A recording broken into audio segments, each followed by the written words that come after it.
यहाँ पे डायग्राम दिया हुआ है emotional, sorry not emotional, motional EMF, motional EMF. तो हम लोग कर क्या रहे हैं, देखो ज़रा यहाँ पर कर हम लोग ये रहे हैं, हमारे पास एक रॉड है, हमारे पास एक रॉड है जिसकी लेंथ एल है, ठीक है ना।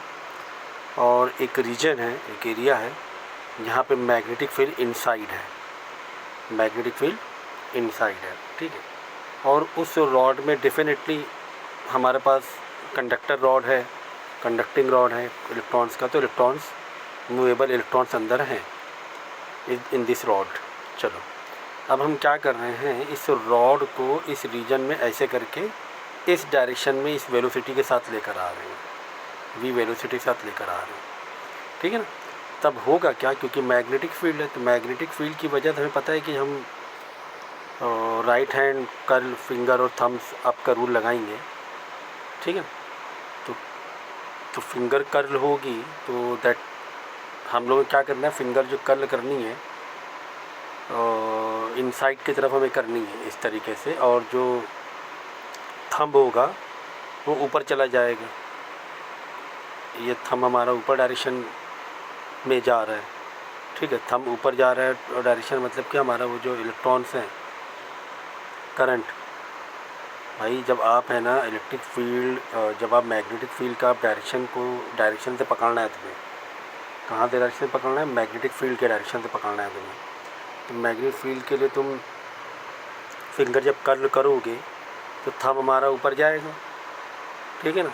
थंब ऊपर जाएगा तो हमारा जो इलेक्ट्रॉन्स का जो डायरेक्शन है वो ऊपर की तरफ चला जाएगा, ठीक है। तो ये वाला तो कर्ल फिंगर थंब सब का ये डायरेक्शन तुम देख लेना, ओके। उसके बाद देखो ये सब पूरा एक्सप्लेनेशन दिया हुआ है, ठीक है। रॉड है conducting rod of length L moving horizontally to the right with the constant velocity V, जो भी मैंने बताया। मैग्नेटिक फील्ड बी है जो कि इनसाइड है, परपेंडिकुलर, ओके। अब देखो फोर्सेस कैसे लगेगा इसमें। So inside any conductor there are free charges, electrons and positive ions.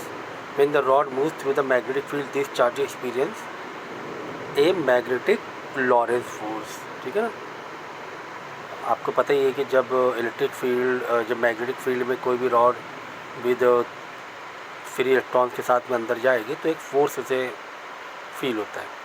कौन सा फोर्स होता है, वो लॉरेंस फोर्स होता है। That formula of Lorentz force is Q V cross B, V और जो बी में है ना साइन थीटा लगेगा, वी क्रॉस बी है ना, तो साइन थीटा लगेगा, और परपेंडिकुलर में मैक्सिमम फोर्स जनरेट होगा, यानी वी और वी पे, वी और वी पे जो परपेंडिकुलर रिलेशन होगा, क्योंकि साइन 90 डिग्री मैक्सिमम होता है ना परपेंडिकुलर पे, तो आपको क्या लगेगा, मैक्सिमम फोर्स लगेगा, क्योंकि क्रॉस बी है, साइन थीटा है।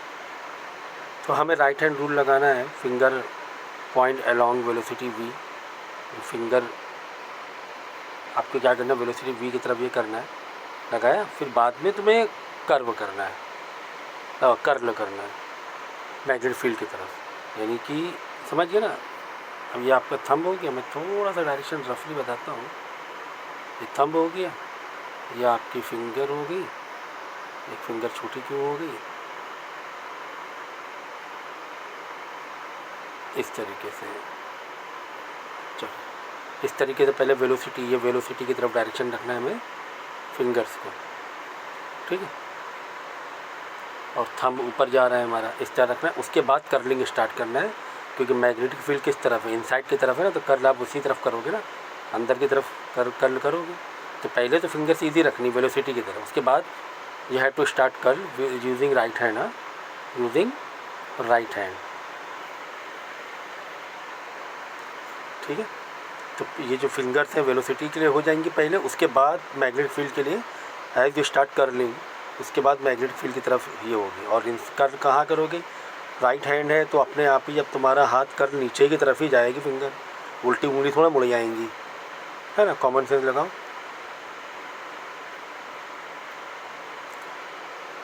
तो जो तुम्हारा थंब जाएगा ऊपर, वो क्या हो जाएगा, तुम्हारा फोर्स हो जाएगा, ठीक है ना। ये देखो यहाँ पे इस तरफ फोर्स, जहाँ पे थंब है तुम्हारा उस तरफ तुम्हारा फोर्स अपवर्ड हो जाएगा। इससे बेहतर मैंने आपको एक और रूल बताया था, right hand palm rule. Right hand palm rule भी आप आराम से कर सकते हो। ठीक है, आप राइट हैंड रखो, थंब ऊपर के वेलोसिटी की तरफ फिंगर रखो। ठीक है, अब पाम किस तरफ मोड़ोगे, इनसाइड, क्योंकि पीछे की तरफ मोड़ोगे ना, क्योंकि मैग्नेटिक फील्ड इनसाइड है। सबसे आसान तो राइट हैंड पाम रूल है, मैंने आपको लेक्चर बताया था। तो पाम सीधा पाम से स्टार्ट करो, पाम से स्टार्ट करो सीधा। तुम अपने पाम को जब तुम अंदर की तरफ रखोगे राइट हैंड, क्योंकि मैग्नेटिक फील्ड इनसाइड है, पाम को जब तुम अंदर की तरफ रखोगे इस तरीके से, यही जो अभी मैंने दिखाया डायरेक्शन, पाम के अंदर रखना। पाम जो रहेगा वो तुम्हारा मैग्नेटिक फील्ड हो जाएगा, ये तुम्हारा फोर्स हो जाएगा, थंब और फिंगर जो तुम्हारी हो जाएंगी ये वेलोसिटी हो जाएगी। पाम का जो डायरेक्शन है इनसाइड है, पीछे की तरफ है, मतलब इनसाइड जा रही मैग्नेटिक फील्ड। ऐसे चाहे ऐसे कर सकते हो, लेकिन राइट हैंड थंब रूल क्या होता है, कभी कभी एमसीक्यूज में भी आता है ना 1 नंबर का, वैसे भी कर सकते हो, कोई प्रॉब्लम नहीं है। तो इस तरह फोर्स ऊपर की तरफ चला जाएगा। फोर्स का फॉर्मूला QVB है। तो जैसे फोर्स ऊपर की तरफ थंब क्योंकि जा रहा है, फोर्स का डायरेक्शन ऊपर की तरफ जा रहा है, सो इलेक्ट्रॉन जो नेगेटिव चार्जेस हैं, बिकॉज इलेक्ट्रॉन है negative charges, the direction of the force is, जो डायरेक्शन ऑफ फोर्स हो जाएगा वो रिवर्स हो जाएगा। Magnetic field as downward toward the end के। अब मैग्नेटिक की जो फील्ड होंगी वो नीचे की तरफ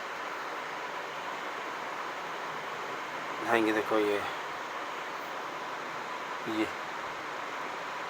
इधर से जो भी आपके इलेक्ट्रॉन्स हैं, ये देखो ये और ये, इस तरीके से जो फोर्स होगा मैग्नेटिक फील्ड का वो यहाँ से नीचे उधर से ऊपर इस तरीके से हो रहा है। ठीक है,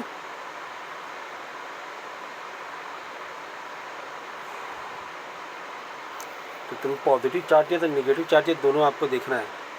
पॉजिटिव चार्जेस में क्या हो रहा है, नेगेटिव चार्जेस में क्या हो रहा है। पॉजिटिव चार्जेस में यूजिंग राइट हैंड रूल, क्योंकि पॉजिटिव चार्जेस को हमें करंट का डायरेक्शन को पॉजिटिव ये लिया जाता है। ठीक है ना, करंट का डायरेक्शन जो होता है, ये चीज़ याद रखना हमेशा। कभी भी सेल में भी क्या ऐसे साइड सेल बना रहता है ना सिंबल सेल का, तो ये प्लस हो गया माइनस हो गया, तो करंट डायरेक्शन इधर से करंट निकालना होता है, ये चीज़ का ध्यान रखना। तो using the right hand rule, finger point along with curl covered thumb, therefore the magnetic force Fm acts the upward J direction, क्योंकि पॉजिटिव के लिए है।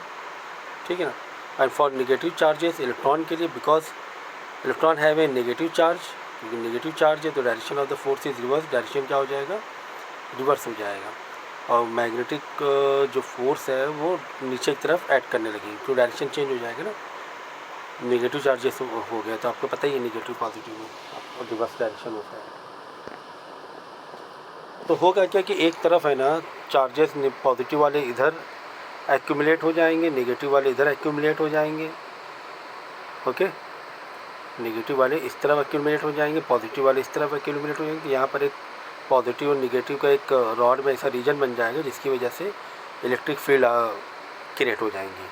कि एक तरफ जब बहुत सारे पॉजिटिव और नेगेटिव हैं, चार्जेस 2 पोल होते हैं, उनके बीच में क्या क्रिएट हो जाती है, इलेक्ट्रिक फील्ड क्रिएट हो जाती है। तो इलेक्ट्रिक फील्ड आ गई, इलेक्ट्रिक फील्ड की वजह से भी अब फोर्स क्या होगा, बनने लगे, क्योंकि इलेक्ट्रिक फील्ड आ गई, इलेक्ट्रिक फील्ड तो अपना फोर्स जनरेट करेगी, बराबर ना। तो इलेक्ट्रोस्टैटिक फोर्स आ जाएगा फिर इलेक्ट्रिक फील्ड की वजह से। तो जो इलेक्ट्रिक फील्ड होगी, हमें पता है इलेक्ट्रिक फील्ड इस तरह जाती है ना, पॉजिटिव से आउटवर्ड होती है ना, और नेगेटिव के लिए इनवर्ड होती है। तो इस तरीके से जो रॉड है तुम्हारा, इधर सारे पॉजिटिव इधर सारे नेगेटिव, इस तरफ इलेक्ट्रिक फील्ड का डायरेक्शन हो जाएगा। अब इलेक्ट्रिक फील्ड का डायरेक्शन नीचे की तरफ हो गया, डाउनवर्ड की तरफ। तो हमें पता है इलेक्ट्रिक फील्ड का फॉर्मूला क्या है, Q/E। So it pushes positive charges downward, it pushes negative charges upward. So the newly created electric field exerts an electric force, that is Q/E on charges. Okay, it pushes positive charges downward, क्योंकि नीचे की तरफ जा रहा है उसका direction. It pushes negative charges upward, जो force generate हुआ है इलेक्ट्रिक फील्ड की वजह से। सो So as more charges accumulate at the end, the electric field grows stronger and upward electric force on the electrons increases. So एक point में क्या होगा कि मैग्नेटिक फोर्स भी है एंड इलेक्ट्रिक फोर्स भी है, इलेक्ट्रिक फील्ड का भी फोर्स है. तो एक पॉइंट में इक्विलिब्रियम कंडीशन आ जाएगी, ये इक्विलिब्रियम कंडीशन आ जाएगी. ठीक है, एक पॉइंट में आके इक्विलिब्रियम कंडीशन आ जाएगी. ये देखो, ये इलेक्ट्रिक फील्ड है इस तरफ, ठीक है ना, पॉजिटिव से निगेटिव की तरफ, और फिर आपका मैग्नेटिक फोर्स एक अलग काम कर रहा है. मैग्नेटिक फोर्स डायरेक्शन देखोगे तो दोनों वो अपोजिट हो जाएंगे एक पॉइंट में आकर. और इस तरफ समझो एक तरीके से मैग्नेटिक फोर्स हो रहा था आपका, जो हमने फिंगर वाला बताया था, फिंगर और इसका, और इलेक्ट्रिक फोर्स जो हो रहा था इस तरफ हो रहा था अपोजिट डायरेक्शन में. तो जहाँ पर एक पॉइंट आएगा जहाँ पर इक्विलिब्रियम में हो जाएगा, और इक्विलिब्रियम में यानी आप ये दोनों फार्मूला अप्लाई कर सकते हो. Electric force due to electric field and force due to magnetic field. तो इलेक्ट्रिक फोर्स के नीचे इलेक्ट्रिक फोर्स का फार्मूला डाल देना, और इसके नीचे मैग्नेटिक फोर्स के नीचे मैग्नेटिक फोर्स का फार्मूला डाल देना. तो आपका क्या क्या रिलीज, क्यू क्यू रिलीज हो जाएगा, E is equal to V B आ जाएगा, velocity into magnetic field. So at this point charge accumulation stop, क्योंकि इक्विलिब्रियम में आ गया तो चार्जेस जितने आने जाने थे इधर उधर होने तो हो गए, वहाँ स्टॉप हो जाएगा. इस अगर वेलोसिटी ये हुई, मैग्नेटिक फील्ड ये हुई, है ना, यही तो निकला ना, दोनों के इक्वेट किया हमने. तो इस particular velocity, particular magnetic field में चार्जेस एक्यूमुलेशन स्टॉप हो जाएगा. So the potential differences V maintain, एक पोटेंशियल डिफरेंस मेंटेन हो जाएगा अक्रॉस द एंड्स. ठीक है, क्योंकि एक पॉइंट में आके सारे पॉजिटिव इधर, नेगेटिव इधर हो गए. ओके, फिर एक यहाँ पर पोलर्स, मतलब एक इलेक्ट्रिक पोटेंशियल डिफरेंस क्रिएट हो गया वहीं पे, मतलब क्रिएट हो जाएगा, क्योंकि अब चार्जेस एक्यूमुलेट हो चुके हैं इलेक्ट्रिक और मैग्नेटिक फोर्स की वजह से. तो जब पोटेंशियल डिफरेंस क्रिएट हो जाएगा तो पोटेंशियल डिफरेंस का हमें पता है इलेक्ट्रिक फील्ड का फार्मूला क्या है. इलेक्ट्रिक फील्ड का V/L है, पोटेंशियल एल, यानी एल ऊपर जाएगा तो पोटेंशियल डिफरेंस फार्मूला क्या हो जाएगा, E इंटू एल हो जाएगी. ये सिंबल पोटेंशियल डिफरेंस का V का है. ठीक है, तो यहाँ V इसलिए डाले क्योंकि वेलोसिटी का V सिंबल था, इसलिए ये वाला सिंबल डाल दिया, EMF वाला सिंबल डाल दिया, EMF. हाँ, और ये इलेक्ट्रिक फील्ड है, तो वही फार्मूला डाला हमने EMF का. EMF को इलेक्ट्रिक फील्ड इंटू लेंथ, जो हम लोग V/R डालते हैं इलेक्ट्रिक फील्ड का, तो R ऊपर, मतलब लेंथ ऊपर आ जाएगी. अब इलेक्ट्रिक फील्ड को हमने ओपन कर दिया VB में, तो VB इंटू एल हो जाएगा, दैट इज BVL. ठीक है, पोटेंशियल डिफरेंस का फार्मूला क्या होता है हमारा, BVL, जैसे चाहे वैसे याद करो. तो यही understanding Fleming's right hand rule to quickly find the direction of induced current. चलो, तो ठीक है, तो इस तरीके से ये आपकी पूरी डेरिवेशन हो गई मोशनल EMF का.